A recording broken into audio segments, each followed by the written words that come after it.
Welcome back to my channel Love with Biology. So today's topic is cell theory.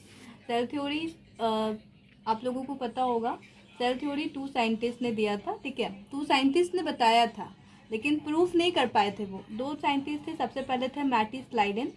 ठीक है, Mattis लाइडेन, इनके बारे में कुछ बताऊंगी मैं. फिर उसके बाद थे थेओडोर स्वान थे और मैटिस लाइडेन थे. ठीक है, मैथिस लाइडन इन 1838. आप लोग प्लीज़ डेटलाइन अच्छे से देख लेना क्योंकि डेटलाइन पूछा जाता है.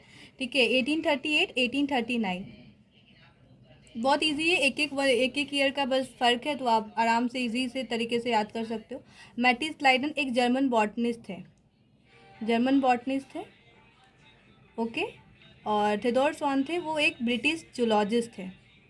तो अगर आप, जाहिर सी बात है, आपको एक ट्रिक भी दे सकती हूँ कि बॉटनिस्ट थे तो ये प्लांट पे स्टडी किए होंगे, और ये अगर जूलॉजिस्ट थे तो ये एनिमल्स पे स्टडी किए होंगे. ठीक है, तो बॉटनिस्ट थे तो इन्होंने बोला कि जितने भी प्लांट का कोई भी ऑर्गन है वो कुछ ना कुछ एक यूनिट से बना हुआ है. ठीक है, और वो यूनिट जब मिलता है तो टिश्यू फॉर्म करता है, ये इन्होंने बताया. और ये जूलॉजिस्ट थे. ठीक है, इन्होंने बोला कि एक यूनिक मेम्ब्रेन होता है सेल, एनिमल सेल, क्योंकि ये जोलॉजिस्ट है तो इन्होंने एनिमल पे काम किया. तो बोला कि एनिमल है तो ये क्या होगा, एनिमल सेल होगा, और वो जो है एक यूनिक मेम्ब्रेन से बना होगा जिसका नाम है प्लाज्मा मेम्ब्रेन. हाँ, इनका एक और था कि ये जूलॉजिस्ट होने के बावजूद भी इन्होंने प्लांट पे भी कुछ बताया. प्लांट पे बोला कि इनके पास एक यूनिक कैरेक्टर होता है जिसका नाम है सेल वॉल. बट दोनों के दोनों साइंटिस्ट ये प्रूफ नहीं कर पाए कि आखिर प्री एग्जिस्टिंग सेल मतलब सेल बनता कैसे है, क्योंकि जब तक बनेगा नहीं सेल तो फिर वो कैसे टिश्यू बना रहा है, कैसे प्लाज्मा मेम्ब्रेन बना रहा है. तो ये दोनों ने इन दोनों को प्रूफ नहीं किया. बाद में आते हैं हमारे रुडोल्फ विर्चो. ठीक है, रुडोल्फ विर्चो आते हैं इन 1855. ओके, 1855 में रुडोल्फ विर्चो आते हैं. उन्होंने बोला कि जो सेल होता है वो प्री एग्जिस्टिंग सेल से मिलता है, प्री एग्जिस्टिंग सेल से मिलके बनता है. अब प्री एग्जिस्टिंग सेल्स का मतलब क्या होता है? प्री एग्जिस्टिंग सेल्स का मतलब होता है कि जो सेल होता है वो प्रिमिटिव टाइप, मतलब जो सेल है वो पिछले सेल से ही अराइज हुआ होगा.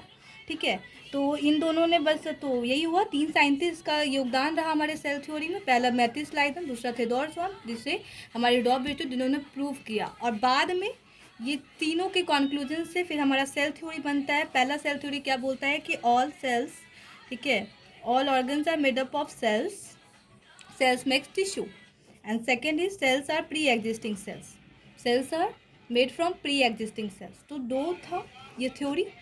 ओके, सो यही था हमारा आज का टॉपिक, सेल थ्योरी. और ठीक है, और अब मैं आपको जो पिछली बार मैंने बताया था उसके बारे में कुछ पूछना चाहूँगी. आप प्लीज़ कमेंट करना कि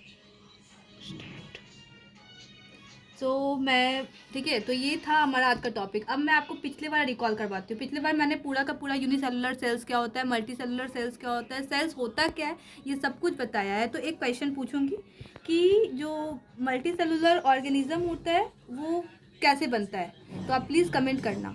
ओके, और आज का टॉपिक सेल थ्योरी था. एक बार आप फिर से, मैं बता रही हूँ सब कुछ, आप एक बार मेरे साथ रिकॉल करने की कोशिश करो, आपको याद होगा अच्छे से. सबसे पहला सेल थ्योरी दो साइंटिस्ट ने पहले दिया, Matthias Schleiden, Theodor Schwann, in 1838 1839. Okay, and इन्होंने मैथिस लाइडन, और मैंने आपको ट्रिक भी बताया कि मैथिस लाइडन क्या थे, एक जर्मन बॉटनिस्ट थे. तो बॉटनिस्ट थे तो उन्होंने प्लांट पे बताया कि plant are made up of, ठीक है, tissue. Plant are made up of cells and cells make tissue. बाद में जूलॉजिस्ट आए, उन्होंने बोला कि उन्होंने प्लांट और एनिमल दोनों पे बताया. ठीक है, कि एनिमल जो होता है उसके पास एक यूनिक मेम्ब्रेन होता है जिसका नाम प्लाज्मा मेम्ब्रेन है, और सेल के पास एक यूनिक कैरेक्टर होता है जिसको सेल वॉल कहा. लेकिन ये दोनों साइंटिस्ट ये नहीं बता पाए कि आखिर सेल आता कहाँ से. तो फिर बाद में आते हैं रुडोल्फ विर्चो इन 1855. देखो डेटलाइन आप अच्छे से याद करो, डेटलाइन जो है बहुत इंपॉर्टेंट है. ठीक है, रुडोल्फ विर्चो है, रुडोल्फ विर्चो ने बोला कि सेल जो होता है वो प्री एग्जिस्टिंग सेल से मिलकर बनता है. प्री एग्जिस्टिंग का मतलब होता है कि प्रिमिटिव जो सेल है वो मतलब पीछे वाले सेल से मिलकर बना होगा. ओके, सो ये दोनों आए. बाद में इन तीनों का कंक्लूजन मिला के क्या बना हमारा सेल थ्योरी. सबसे पहला सेल थ्योरी क्या बोलता है कि all organs are made up of cells and cells make tissue. And second is cells are pre existing. Okay, तो ये दोनों सेल थ्योरी था. और फिर आपको पीछे वाला ही बताया. अगर आपको ये वीडियो अच्छा लगा हो तो आप प्लीज़ इसे लाइक करें, शेयर करें एंड सब्सक्राइब करें, and please support me. Okay, bye bye.